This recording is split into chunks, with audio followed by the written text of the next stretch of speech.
네, 안녕하세요. 영상으로 만나게 돼서 너무 반갑습니다. 저는 SNT 고등부 강사, 국어 강사 백문 선생님입니다. 저는 1월부터 4주간 비문학 특강 기획 및 진행하게 되었고요. 오늘 그 관련 내용 말씀드리기 위해서 이렇게 영상 촬영하게 됐어요. 잘 들어주시면 감사하겠습니다. 순서는 다음과 같습니다. 당연히 수업 내용과 과정 그리고 커리큘럼이 중요하겠지만 초면이니까 제 소개부터 간단히 드리고 나서 수업 내용 자세히 말씀드리겠습니다. 저는 다시 한번 백문이고요. 사실 올해 초에 프로필 사진을 한번 찍었었는데 좀 많이 마음에 안 들게 나와서 우선은 최근에 수업했던 영상을 캡처를 떠왔습니다. 양해 부탁드려요. 저는 저기 대치동이니까 저기 있는 휘문고등학교를 졸업을 했고요. 정시로 서울대학교 국어교육과에 입학을 하게 되었습니다. 사실 한 번에 가지는 못했고요. 수능을 3번 정도 봐서 좀 많이 봤나요? 3번 정도 봐서 정시로 입학을 하게 되었어요.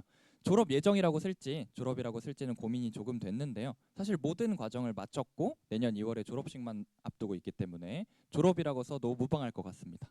그리고 여기 누락한 정보가 하나 있는데요.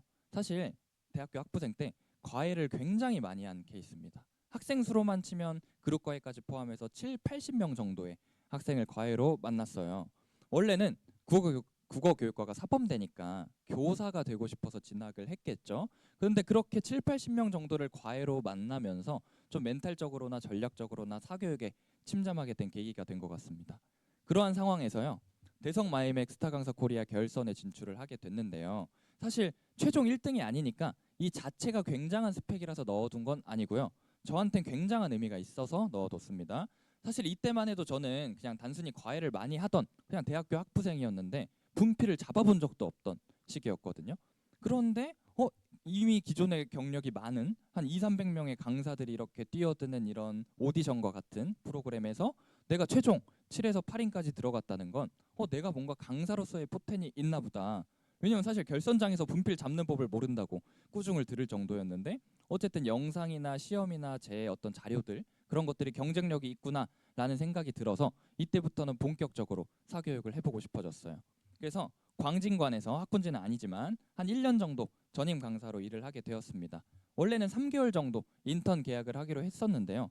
첫 달부터 조금 학생 모집이 잘 되어서 동네 학원에서는 이례적으로 제 이름을 걸고 특강을 하기도 했고 한 달 차 만에 정식 계약을 해서 1년 정도 근무를 했습니다. 지금은 졸업과 함께 학군지에서 도전을 해보고 싶어서 SNT와 최근에 계약을 하게 되었습니다. 제 소개는 이 정도로 하고 중요한 수업 내용 말씀드릴게요. 우선 제가 기본적으로 구상한 수업 프로세스는요. 티칭과 코칭이 결합한 융합형 수업입니다. 티칭은 말 그대로 강의를 말하는 거고요. 코칭은 쉽게 생각해서 과외처럼 학생들의 성향이나 학생들의 오류 같은 걸 보고 맞춤 피드백을 제공하는 것을 말합니다. 그 둘을 결합해서 융합형 수업으로 구상을 했어요. 그 이유는요. 이게 장기 커리큘럼이 아니기 때문에 한 달 동안 제 장점을 최대한 살려서 임팩트를 주고자 제가 과외 기반으로 전략을 많이 쌓았기 때문에 한 달 만에 최대한의 임팩트를 주고자 융합형 수업으로 구성을 했습니다. 그래서 수업 과정은 어떠냐면요. 전반부와 후반부로 나뉩니다. 전반부는 조금 의아하실 수도 있는데 우선 오자마자 강의를 듣기 전에 제가 제공하는 평가원 고3 기출 지문을 읽고 풀이부터 합니다. 아니 그러면 강의를 듣기 전에 그렇게 지문을 읽고 풀면 무슨 의미가 있나요? 라고 할 수 있기 때문에 제가 이 이유는 뒤에 첨언에서 따로 또 알려드리겠습니다. 어쨌든요. 강의를 듣기 전에 학생들은 오자마자 시간을 칠전처럼 재고 문제를 풀고 독해를 합니다. 그리고 또 중요한 게요. 인상을 남겨야 돼요. 어떤 인상이어도 좋습니다. 뭐 어려워요. 이 부분 안 읽혀도 상관없으니 자기가 이렇게 급박하게 시간 재고 풀 때 어떤 생각을 했는지 인상을 남겨야 해요. 그리고 나서 그 글과 관련한 내용을 제가 강의를 구성을 해서 이론식 강의를 합니다. 후반부에는요. 잠깐 쉬었다가 같은 지문에 대해서 2차 독해를 합니다. 이 부분도 의아하실 수 있기 때문에 제가 뒤에 첨언해서 또 말씀을 드릴게요. 두 번째 읽는 거니까 틀린 건 한번 고쳐보기도 하고요. 모든 선지를 분석을 합니다.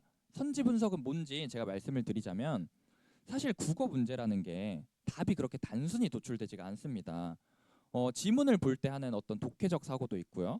문제를 처음 만났을 때 어떻게 풀어볼까라는 접근적인 사고가 있고요.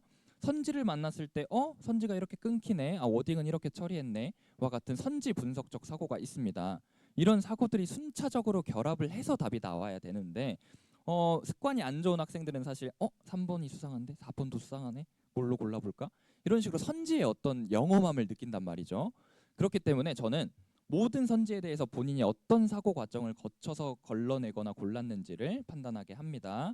그리고요, 마지막으로 가장 중요한 구조도 작성 시간이 있습니다. 구조도에 대해서 들어보셨겠지만 준 전문가들이시니까 제가 한 번만 더 설명을 드릴게요. 쉽게 말해서 글의 내용을 요약하는 건데요. 요약이라는 조금 달라요. 이게 평가원의 출제 원리에 기반을 합니다. 사실 문학 작품은요, 기존에 어디 시중에 존재하던 작품을 발췌해서 가져오게 되는데요. 비문학은 문학과 달리 직접 구성원들이, 평가원 구성원들이 글을 작성하게 됩니다. 그럼 꼭 필요한 과정이 하나 있겠죠. 여러 명이 한 가지 글을 작성하다 보니 많은 단계를 거치겠지만 꼭 글을 쓰기 전에 개요를 써야 합니다. 글을 어떤 구성, 어떤 순서, 어떤 내용으로 쓸지 개요를 충분히 작성을 해야 될 텐데, 우리는 만약에 그 개요, 이 사람들이 어떤 의도로 글을 쓸지 결정하는 그 개요만 파악할 수 있다면 사실 문제 푸는 건 그렇게 어려운 게 아니죠. 문제 글을 쓰는 사람과 시선이 같아지니 문제 해결도 쉽고 기억도 잘 나고 글도 잘 읽히게 될 겁니다. 그런데요, 그런 개요를 쉽게 알아볼 수 없도록 어떤 작업을 해놓습니다. 평가원 구성원들은. 어떤 작업이냐면 문장의 순서를 괜히 바꾼다든지요. 괜히 중요한 문장을 뒤로 빼요. 또 대표적인 방식 중에 하나는 문단이 넘어가는데 그 두 문단의 정합성이 떨어져 보이도록 문단 초입에 굉장히 많은 함정을 파놓습니다. 우리는 이런 것들을 잘 피해서 역추적을 하면요, 원래 글을 쓰고자 했던 의도이자 개요를 알 수 있겠죠. 구조도는 이 사람들이 원래 어떻게 어떤 의도로 글을 썼을 것 같은데 라고 생각하며 글을 요약하는 어떤 과정입니다. 조금은 추상적이니까 뒤에 실물을 담았어요. 그때 한번 시각적으로 확인을 또 해보시면 좋을 것 같아요. 근데 물론 경험이 많지 않은 학생들은 단순 요약과 크게 다르지 않은 구조도가 나오겠죠. 그럴 때 저는 그걸 보고 코칭도 하고 피드백도 하고, 혹은 또 오류의 유형이 다들 비슷하면 맞춤 강의도 할 수 있고요. 학생들의 구조도가 저한테는 수업의 귀중한 자산이 되는 겁니다. 그렇습니다. 뒤에 실물로 한번 보여드릴 때까지 잠깐 기다려 주시고요. 아직도 의문일 수 있는 게 왜 강의 전에 독해부터 해보냐, 또 같은 글에 대해서 왜 2차 독해를 해야 되냐가 의문일 수 있기 때문에 그 의문에 답을 하나 드리겠습니다. 제 수업의 주안점 혹은 차별점입니다. 사실 산문은요, 가장 그 괴리가 커요.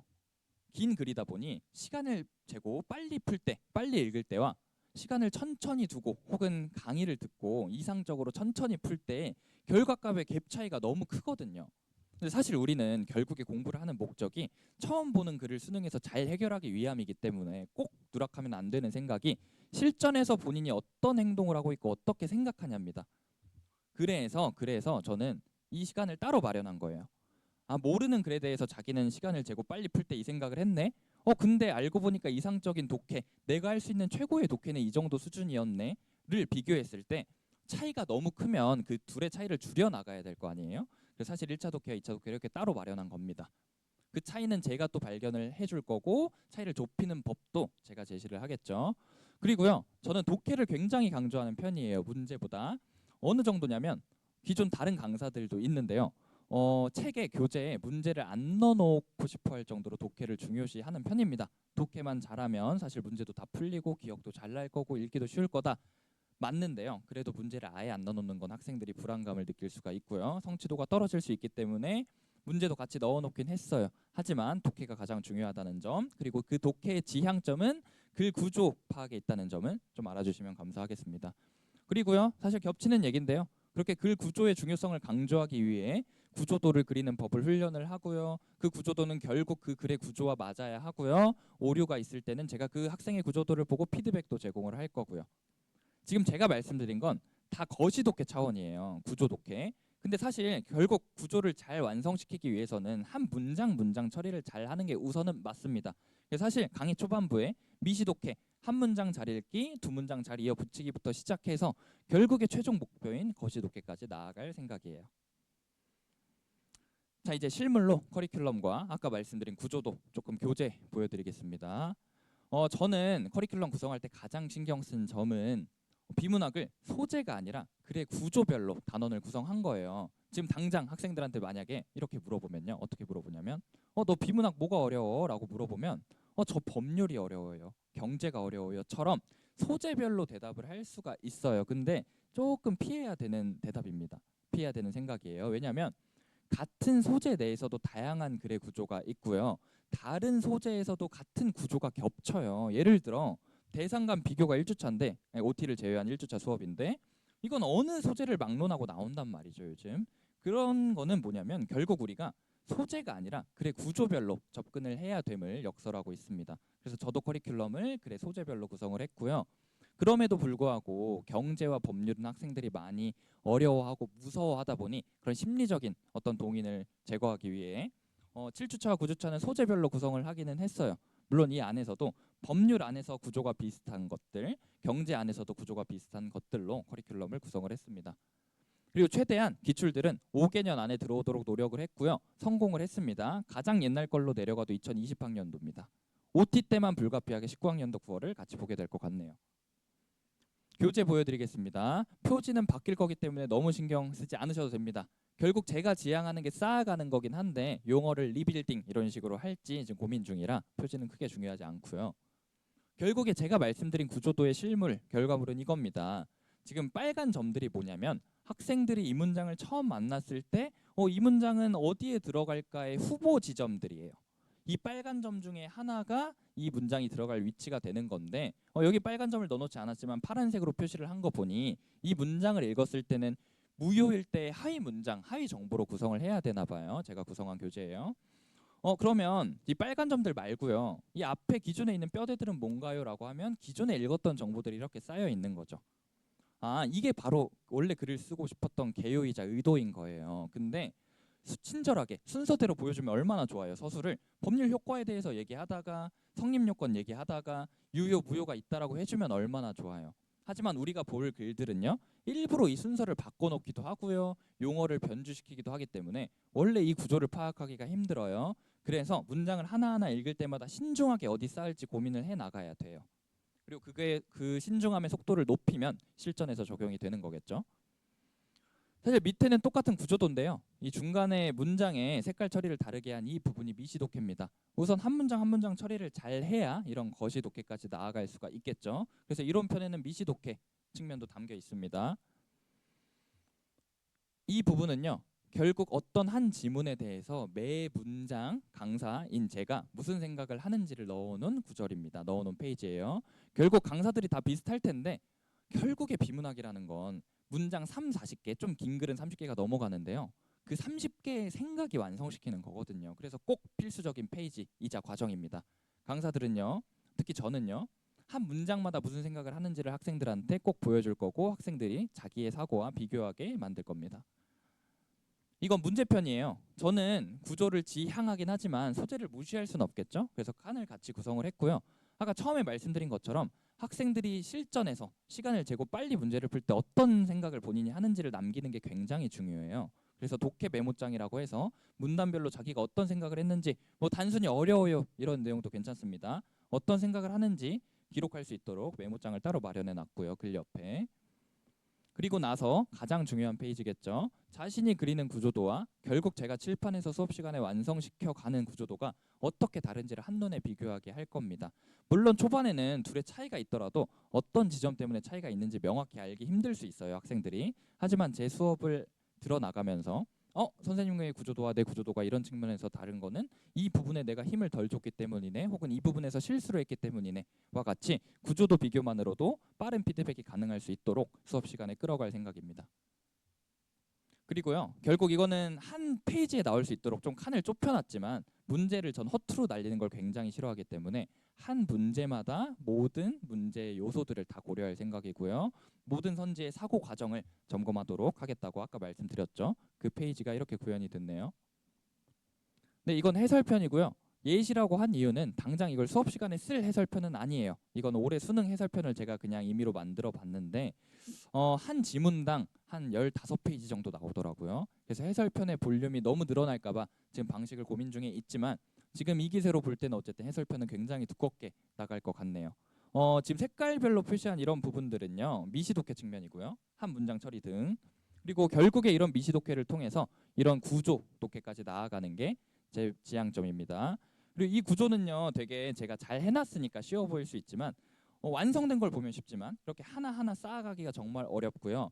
지금 이 결과물은요. 단순히 그냥 보이는 대로 구성된 게 아니라 제가 임의로 재구성도 하고 갖다 붙이기도 해서 정말 어렵게 완성된 구조도인 겁니다. 네. 결국 저는 자신할 수 있는 게 학생들이 제 수업을 처음 딱 들어보면 분명 자기가 알고 있던 비문학 공부, 내가 평소에 해오던 공부와는 확연히 다른 걸 느낄 거고요. 첫 번째로. 두 번째로는 이게 맞다는 생각을 못 할 수가 없습니다. 결국 그래서 제 목표는요. 당장 많은 지식을 전달하는 것도 맞지만 결국에 학생들이 제 수업을 듣고 난 후에 올바르게 비문학 공부를 이렇게 미시독해를 통해서 구조로 나아갈 수 있도록 공부 습관을 잡아가는 데에도 목표가 있습니다. 그래서 믿고 맡겨주시면 될 것 같아요. 다시 한번 잘 들어주셔서 감사하고요. 고등부 강사 백문입니다.